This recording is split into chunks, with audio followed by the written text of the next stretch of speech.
अस्सलामुअलैकुम, welcome to AM Raad. Recently Turkiye के multiple AM400 transport aircraft उन्होंने पाकिस्तान में लैंड किया है एंड पर्टिकुलरली बात करूं मुरीद एयरबेस पर लैंड किए हैं ये टर्किश कार्गो प्लेन्स। इन टर्किश कार्गो प्लेन्स को लेकर मल्टीपल थ्योरीज इस वक्त फ्लोट की जा रही हैं कि किस किस्म का नया इक्विपमेंट पाकिस्तान को तुर्किया ने प्रोवाइड किया है। क्या ये कोई न्यू ड्रोन सिस्टम्स हैं या ये कोई और चीज़ है। इवन इस चीज़ को लेकर इंडिया भी काफ़ी एक्टिव आपको नजर आएगा और इसके साथ साथ इसे मक्का डिफेंस पैक्ट के साथ भी मिलाया जा रहा है कि जी मक्का डिफेंस पैक्ट चूंकि रिसेंटली हुआ है तो उस कॉन्टेक्स्ट में ये न्यू मिलिट्री इक्विपमेंट या जॉइंट एक्सरसाइज के लिए यहाँ तुर्की अपने सोल्जर्स को भेज रहा है या आप कह लिए अपने ड्रोन्स वगैरह को यहाँ भेज रहा है। वेल ये सारी सिचुएशन एक तरफ, दो तीन चीजें जो कंफर्म है कि तुर्की ने अपने मिलिट्री ट्रांसपोर्ट एयरक्राफ्ट पाकिस्तान भेजे हैं और एक AM400 एयरक्राफ्ट मैक्सिमम 37 टन्स का पेलोड कैरी कर सकता है।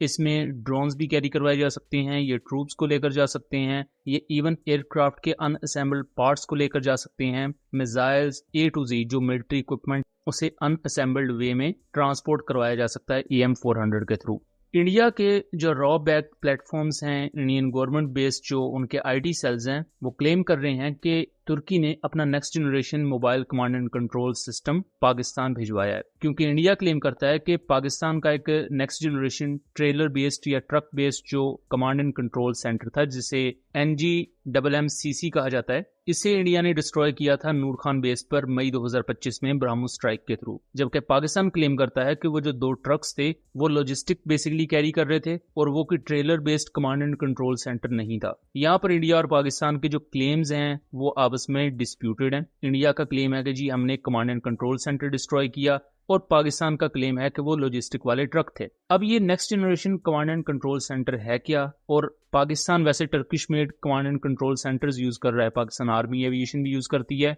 पाकिस्तान एयरफोर्स भी यूज कर रही है और पाकिस्तान नेवी भी अपनी शिप्स में SLSAM के कमांड एंड कंट्रोल सिस्टम्स को यूज करती है। तो इस सिस्टम को तो हम समझेंगे नहीं, लेकिन उसी दौरान अगर कुछ पॉसिबिलिटीज पर आ जाएं तो मुरीद एयरबेस पर ज्यादातर पाकिस्तान के अनमैन्ड एरियल सिस्टम्स डिप्लॉय होते हैं, पाकिस्तान के लॉयटरिंग म्यूनिशन भी यहीं डिप्लॉय होते हैं। तो पॉसिबिलिटी है कि तुर्किया ने कुछ न्यू लॉयटरिंग म्यूनिशन पाकिस्तान को डिलीवर किए हों, बिकॉज इस तरह के ऑर्डर्स पाकिस्तान और तुर्की के दरमियान एग्जिस्ट करते हैं, जिसमें सुपर सिस्मिक जैसे लॉयटरिंग म्यूनिशन हो सकते हैं जो कि एयर लॉन्च वेरिएंट भी उनके एग्जिस्ट करते हैं और ग्राउंड लॉन्च भी, और इसके आगे मुख्तलिफ वर्जन हैं। इनिशियल वर्जन 700 किलोमीटर की रेंज देता है, इसका 900 किलोमीटर रेंज का वेरिएंट भी मौजूद है। फिर उसके बाद जो दूसरी पॉसिबिलिटी है वो मक्का डिफेंस एग्रीमेंट वाली ही एग्जिस्ट करती है कि रिसेंटली टर्किश फॉरेन मिनिस्ट्री ने ये कंफर्म किया था कि मक्का डिफेंस पैक्ट के अंडर पाकिस्तान, सऊदी अरब और तुर्की ज्वाइंट एक्सरसाइजेज भी कंडक्ट करेंगे, जिनमें आर्मी, एयरफोर्स और नेवी की एक्सरसाइजेज होंगी। इसके साथ साथ इंडस्ट्रियल कोऑपरेशन भी होगा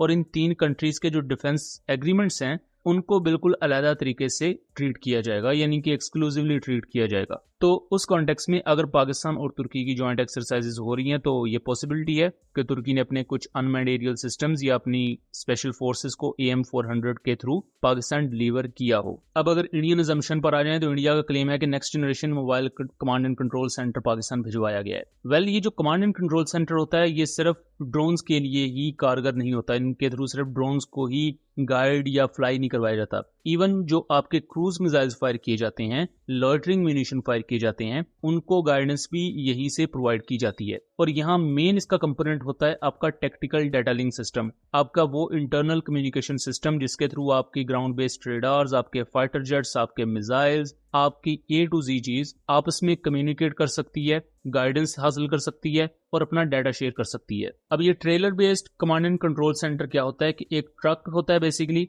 और उसके अंदर मॉनिटर्स और पूरा इक्विपमेंट दिया गया होता है जिसके अंदर आप कह लें एक ट्रक में 10 या उससे ज्यादा लोग बैठ के अपने रिस्पेक्टिव ऑब्जेक्ट को वो कंट्रोल कर सकते हैं, उसे कमांड वगैरह इशू कर सकते हैं। ये कमांड एंड कंट्रोल सेंटर में आप समझ लें कि ये तो मोबाइल होता है, इसको आप एक जगह से दूसरी जगह मूव कर सकते हैं। जो ground based command and control centre है उन पर इजीली लॉक करना, उन्हें डिस्ट्रॉय करना एक हद तक आसान समझा जाता है। तो फिलहाल के लिए mobile command and control centre इस वक्त पूरी दुनिया की मिलिट्रीज बहुत तेजी से अडॉप्ट कर रही हैं, बिकॉज यहाँ से आप अपना हाईटेक इक्विपमेंट भी बेहतर तरीके से गाइड करवा सकते हैं अपने टारगेट की तरफ बगैर ज्यादा खतरे में आए क्योंकि ये मूव कर सकता है। अब जहां तक बात है पाकिस्तान की, तो पाकिस्तान के पास लॉइटरिंग म्यूनिशन, पाकिस्तान की प्रॉपर ड्रोन फोर्स एग्जिस्ट करती है, पाकिस्तान के पास बड़े अनमैन्ड कॉम्बैट एरियल सिस्टम्स भी हैं, प्लस पाकिस्तान के पास एक काफी एफिशिएंट रॉकेट फोर्स भी है। इसमें मैं सबसे ज्यादा अहमियत दूंगा पाकिस्तान के फतह 4 क्रूज मिसाइल को, क्योंकि जो आपके बैलिस्टिक रॉकेट्स या बैलिस्टिक मिसाइल्स होते हैं फतह 2 जैसे